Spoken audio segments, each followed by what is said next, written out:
What does Islam say about alcohol? Does it prohibit it entirely?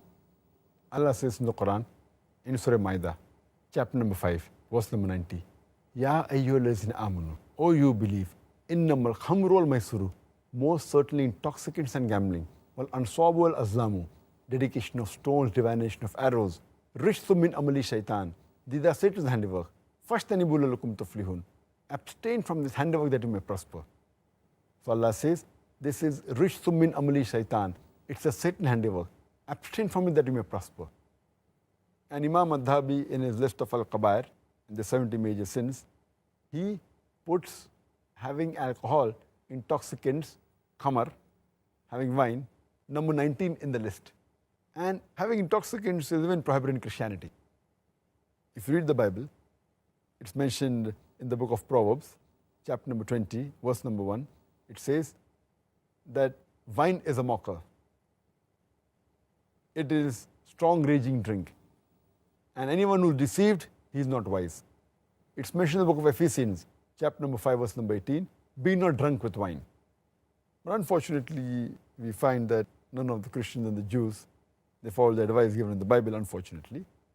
And what is the logic, the reason that Islam has prohibited alcohol? Normally in a human being, there is an inhibitory center. This inhibitory center, it prevents a human being from doing things which are illogical and not correct. For example, if a person wants to go to the call of nature, the inhibitory center will say that don't do it in a public place, go to the toilet. Inhibitory center is working.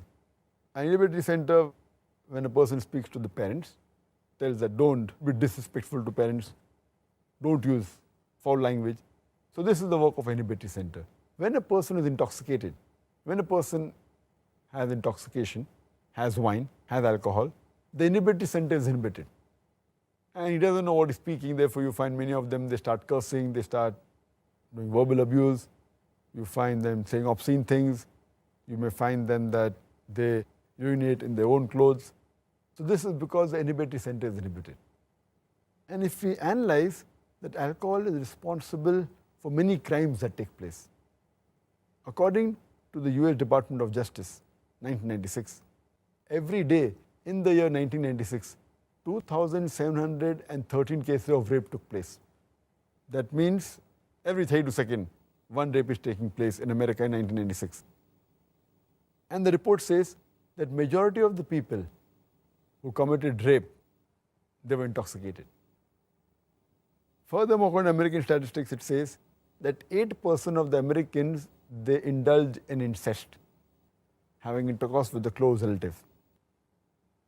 And it says that every 12th person you come across in America, they're doing incest. And majority of them, they're in a state of intoxication when they do incest.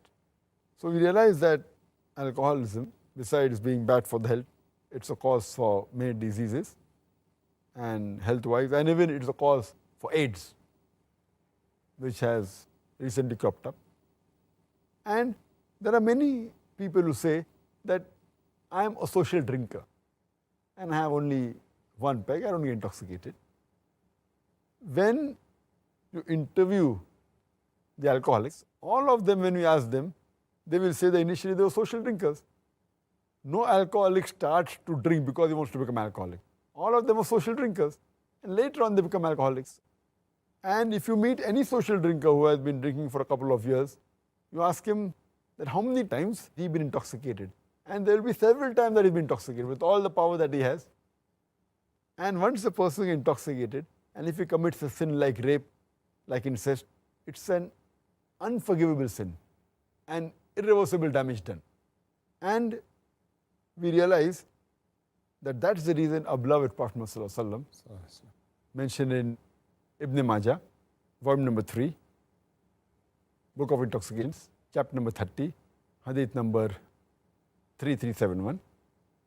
The beloved Prophet said that intoxication, alcohol, is the mother of all evils. Alcohol is the mother of all evils. And further mentioned in Ibn Majah, volume number 3, Book of Intoxicants, chapter number 30, hadith number 3392, the beloved Prophet said that anything which intoxicates in large quantity is even prohibited in small quantity. No excuse for nip or a tot. You can't say that I'll take a peg, Whatever intoxicates in large quantity is in prohibited in small quantity. And the beloved Prophet, he has cursed 10 categories of people who indulge in alcohol. It's mentioned in Ibn Majah, volume number 3, Book of Intoxicants, chapter number 30, hadith number 3380. The beloved Prophet said, 10 categories of people who indulge in alcohol are cursed. The one who distills it, the one for whom it is distilled, the one who drinks it, the one who transports it, the one for whom it is bought, the one who sells it, the one who serves it, the one who utilizes the earnings from the sale of alcohol, the one who buys it, the one who buys it for somebody else. So all these 10 categories of people, they are cursed by Allah subhanahu wa ta'ala. And there are various different diseases that a person can acquire when he has alcohol. And today, alcohol is one of the major causes for the maximum number of deaths in the world. And today science tells us, and many people are aware of it, that the various diseases a person can have. The most common is cirrhosis of liver. If a person is alcoholic, he has high chances of having cirrhosis of liver. He can have cancer of the esophagus, cancer of the head and neck, cancer of the bowel, cancer of the liver. He can have gastritis, he can have esophagitis, pancreatitis, hepatitis.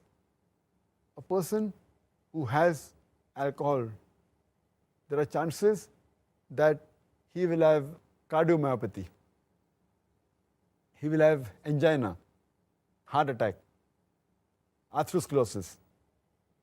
He can have strokes, apoplexy, fits.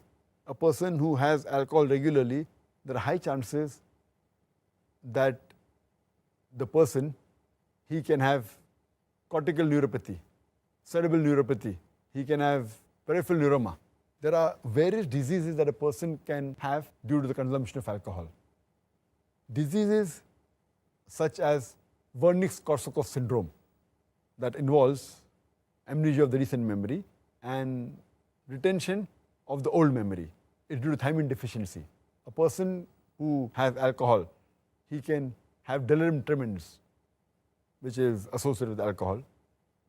A person can have pellagra, and he can have skin diseases.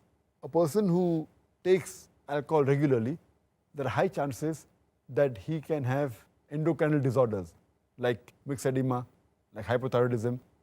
He can have hematological disorders like macrocytic anemia. He can have jaundice. He can have thrombocytopenia. He can have platelet disorders. A person who has alcohol, there are chances that the common drugs like metronidazole, flagyl, they can create a problem for a person who has alcohol regularly. A person who has alcohol regularly, he can have infections because the immunity system is decreased. There are high chances that he can have chest infections like lung abscess, emphysema, pulmonary tuberculosis. A person who's a woman, she can get affected more by alcohol, and the cirrhosis of liver is much dangerous in the woman. If she's pregnant, she can have the alcohol fetal syndrome. There can be skin disorders like alopecia. There can be nail dystrophy. There can be angular stomatitis. You can keep on listing the diseases for hours together only because of the consumption of alcohol. But nowadays my colleagues, the medical doctors, they say that alcoholism is a disease. They try to pacify that don't be rude to the alcoholic, no, don't blame him. Alcoholism is a disease. If alcoholism is a disease, it is the only disease that is sold in bottles. It is the only disease that is advertised in the newspapers, in the magazines, on the radio broadcast stations. It's advertised in the satellite channels, in the television. It is the only disease that has licensed outlets for its sale. It is the only disease that brings a revenue to the government. It is the only disease that causes violent deaths on the highways. It is the only disease that ruins family. It's the only disease that has got no viral or germ cause. It's not a disease. As Allah says in Surah Ma'idah, chapter 5, verse number 90, Rishtum min amali shaitan. It is a Satan's handiwork. Fashtanibu lakum tuflihun. Abstain from this handiwork that you may prosper.